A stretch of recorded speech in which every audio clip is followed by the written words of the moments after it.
സ്തുതിയായിരിക്കട്ടെ. ഈ ദിവസത്തിലെ എല്ലാവിധ മംഗളങ്ങളും നേർന്നു പോകുന്നു. വിശ്വാസത്തെ മുറുകെ പിടിക്കാനാണ് ക്രിസ്തുനാഥൻ ഇന്നത്തെ സുവിശേഷത്തിലൂടെ നമ്മളോട് പറഞ്ഞു വെക്കുന്നത്.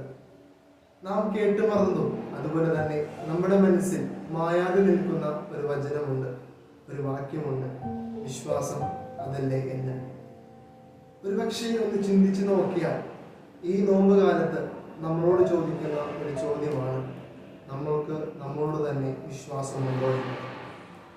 അതിനായി യേശുനാഥൻ കാണിച്ചു തരുന്ന ഒരു മാതൃകയാണ് സുവിശേഷത്തിലൂടെ രാജ്യസേവകന്റെ വിശ്വാസം.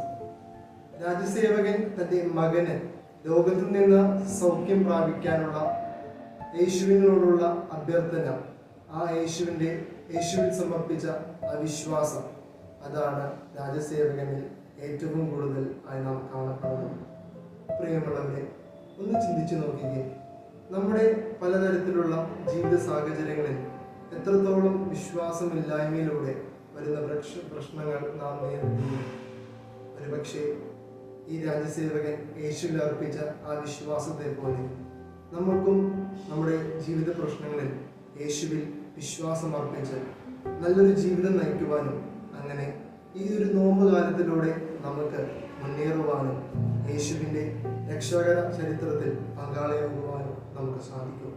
അതിനായി നമുക്ക് ഈ നോമ്പ് കാലത്തിൽ പ്രയത്നിക്കാം. ദൈവം നമ്മളെ സമൃദ്ധമായി അനുഗ്രഹിക്കട്ടെ.